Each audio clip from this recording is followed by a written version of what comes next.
आज आम सांग मैंने गोटे अशुभ प्रेत विषय पढ़ा जार नाम हूँ पिशाच जहाँ को आम जाचे पिशाच कहले आम समस्ते भय करते ये हूँ से पिशाच पिशाच को आपण मैंने देखिपे भल भाव स्क्रीन रे से पिशाच विषय आज जाना पिशाच क्या कहुए और से कौन करे ना पिशाच हूँ पिशाच एक प्रकार अतीव अनिष्टकारी एवं हिंस्र एवं प्रतिहिंसा परायण अशुभ प्रेत से अनिष्टकारी होता है हिंस्र होता है एवं प्रतिहिंसा परायण गोटे अशुभ प्रेत होता है। एमाने लोकालय दूर रे थांती जमीक श्मशान जंगल समाधि क्षेत्र में विचरण करती विकटाकार आखि दुईटी सर्वदा ज्वलंत अंगार परी लाल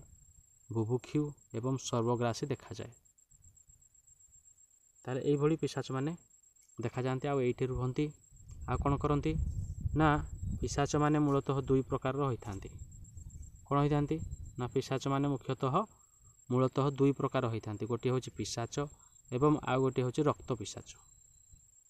मूलतः दुई प्रकार होती गोटे हूँ पिशाच एवं रक्त पिशाच पिशाच किए ना श्मशान में मिलुवा मानव शबर अर्धगलित किंबा अर्धदग्ध मांस प्रति पिशाच मानकर भारी लोभ मानव शरीर जो अर्धगलित किंबा अर्धदग्ध मांस थाए पोड़ी जाए अधा पोड़ी जाए से पिशाच मान लोभ करते किंतु अन्य दिगरे देखा गले रक्त पिशाच मानकर मांस प्रति कौन रुचि ना से मैंने कौन करते केवल उष्ण मानव रक्त भल पाती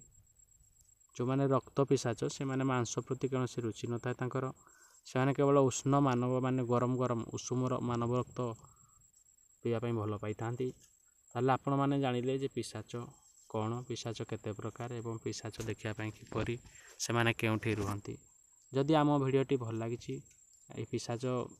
एपिसोडटी जदि भल लगी भिडियोटी ताले ये वीडियो को आम लाइक करेंगे आउ चैनल को सब्सक्राइब करेंगे। रहुछि धन्यवाद।